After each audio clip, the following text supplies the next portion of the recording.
Kansas City's favored by 1.5. Last time we saw these two teams, the Buffalo Bills ran away from the Chiefs. Sunday Night Football.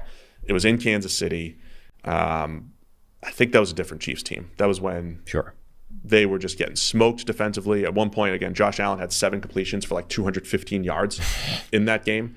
And I know we just saw superhuman Josh Allen last week, and I said that guy can't show up every single week, but he kind of did on that Sunday night game against the Chiefs the last time we saw them. Maybe he just steps up against conference rivals only, and then he lays an egg against the Jaguars when the other Josh Allen's on the field. But can Josh Allen do it again? 38 degrees and clear, so no crazy weather for this one in Kansas City. No, just moderately cold. This is fun because remember the narrative last year. Josh Allen was coming off his incredible season, and there were a few people that were like, oh, is Josh Allen on Patrick Mahomes' level? Like, is this the rivalry from now on? And then didn't really happen in that game. I mean, Allen last week was completely unstoppable. Like, remember, that was in freezing conditions as well. It wasn't even like just one of the greatest performances you're ever going to see from a quarterback. It was like that in the freezing cold in Buffalo in the middle of winter. It was madness. And I think there's a pretty good argument that says that's not going to happen 2 weeks in a row because it's literally the single highest grade we've ever given to a quarterback this season, like in any game. So immediately, are you going to back up the best game of the year with the next best game of the year? No, of course not. So the question is, how far does it slide? But right now, Allen is playing better than Mahomes has this season. Mahomes has not been the guy that he's been the last few years this year. Now, look, it's not like he sucks, right? There's like a down year for Mahomes is still an absolute boatload of production, a ton of touchdowns, all those kinds of things. Plus, he's still in an offense that's really productive. So even if he isn't playing that well, the numbers are going to be great. So it's not like we're talking about like a complete and total mismatch at quarterback. But I do think heading into this game, Buffalo has the better quarterback at the moment, right now, for this game. Overall, sure, you'd take Mahomes based off the body of work, but right now Buffalo has an advantage. They also have a better defense by a distance, I think, even though Spags can dial up individual game plans. Yeah. And at that point, it becomes really interesting because you now need Mahomes and that Chiefs offense to have like a special game just to keep pace and just to do what they do. Like, this is the game that Buffalo has built this thing for. In the last matchup, Mahomes dropped back 63 times. Does that include negated plays? I saw something that had him 70. But it was 33 for 54. Only 5 yards per attempt, 272 yards. Couple picks, fumble in there. I think, again, I don't only like to compare matchups. I think it's a little lazy to only compare matchups and say, well, here's what happened last time, and these are the things that'll change, and here's how it'll be different. You still have to look at it through the lens of what the Chiefs were going to do, what the Bills are going to do. But the Bills do have a really good pass defense. And we saw the other special play that's going to be tough to replicate is Micah Hyde's interception. Like, the Bills, did they just play a perfect game overall? And they're going to have to do that again in Kansas City? I think so. I don't know if they have to, but yes, they did play a perfect game, and that's why they absolutely stomped the Patriots like they weren't even there. I don't think they need to play a perfect game to beat Kansas City, though. Like, if they play a perfect game, I think they win comfortably. If they fall somewhere short of perfect, they can still win the game. Yeah, the thing for me is, again, I don't want to just look at last week, but I think this has been trending for a few weeks now. My big question with Kansas City, when they hit their lull, you'd come out of the game, and Travis Kelce was averaging under 10 yards per catch, and Tyreek was averaging under 10 yards per catch, and it's like, where's everybody else? Where's the help? I think the help has showed up in recent weeks with Byron Pringle, with Mecole Hardman, even Demarcus Robinson getting in on the action last week as well. But Pringle has been fine in the end zone. Hardman's been excellent after the catch, and we were raving on Monday about Jerick McKinnon in the backfield with all this space that Kansas City's offense creates because of Mahomes, because of their playmakers, because they do have a good run-blocking offensive line. Get the ball in Jerick McKinnon's hands, and he's creating both as a receiver and as a runner.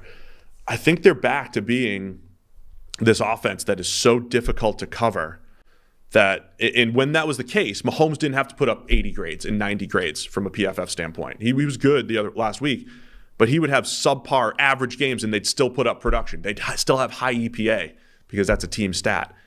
I think the Chiefs are back to that, and they're gonna move the ball well against this Bills defense, as good as the Bills are. Huh. All right. I'm leaning back toward the Chiefs here. Apparently. Yeah. Yeah, I am like Mr. What have you? If I was overrating the wild card weekend, I'd say the Bills are unstoppable. They're going to the playoffs, and that can be the case. The challenge, I think, the Bills in a one-game setting, you could say in any one-game setting, they're the best team in the NFL. They could be the best team in the NFL. That's what they did last week. Best team in the NFL, but they got to do it 3 more times to win a Super Bowl, and it's that level of consistency that's a challenge. Yeah, but I also think they're sort of showing that they're one of the best teams, period, and their baseline of play is going to be really high. The thing is, I think that Buffalo defense is going to do to Kansas City the thing that caused them problems all season long. Now, I think the results are different now because I don't think simply forcing them to be patient and doing this thing, 60 dropbacks, right? Let's say that happens again. They can force Kansas City to have 60 dropbacks on offense again. I don't think that in most games this season, if you force the Chiefs into that, they would be making a ton of errors. Mahomes would have a not a good game. There would be turnovers. It would be a disaster, and that's where they got into the trouble. I think they are better. They fixed themselves, relatively speaking. They aren't going to get into the same panic mode where everything tightens up and they know they're going to make a turnover or a mistake somewhere along the line and everything stops working. But I do think that's still the best way of stopping them, quote unquote, slowing them down, forcing them. Remember, when we were talking about before, like in years past, when the Chiefs offense was unstoppable and the Chiefs generally were unstoppable, it was like, what is the best way of playing this team? And I kept believing that the Baltimore Ravens had a really good chance schematically of beating the Chiefs, even though it never was working, by just keeping the ball away from them, frustrating them, right? Chew up clock yourself and make it so that they know that they have to execute on offense and score because they're not going to get the ball back for another 15 minutes if they don't. I think what you're doing now is essentially creating the same mental state of mind, but with them having the ball. So instead of like being aware, like they're going to score at will, it's going to be quick, they're going to put up points, and then you got to answer. Now you're like, no, have the ball. But if you're going to score, it's going to take you 10 plays and 8 minutes to do it. And if you screw up, we're going to score and you're going to have to answer. Like, I think that teams are now forcing them to essentially frustrate themselves by having to execute and be patient and causing problems that way. And remember, Mahomes has put the ball in harm's way a lot this year. 22 turnover-worthy plays, 7 games, I think, with multiple turnover-worthy plays, including the last 2 weeks of the season. I think if Buffalo does that to him, if they make him be patient all over again, Mahomes is going to give them some chances.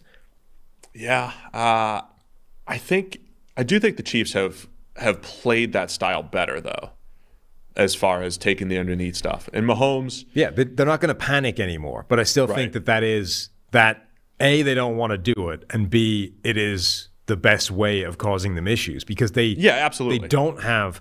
You can hide a lot of imperfect execution if you're going to throw a bunch of 50-yard touchdown bombs, right?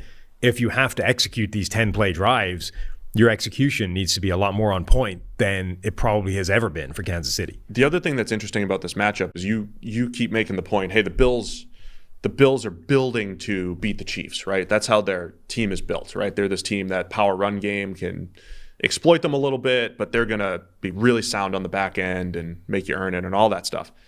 However, would this be a game where the Chiefs, who pass more above expectation than any team in the league, a higher percentage, would this be the type of game where the Chiefs, because of their offensive line, which is excellent from a run blocking standpoint, would they actually run the ball? Because we've seen that in this matchup as well when they played in 2020 in the first matchup in the regular season. We saw the Chiefs run all over the Bills because the Bills were inviting them and also unable to get off blocks.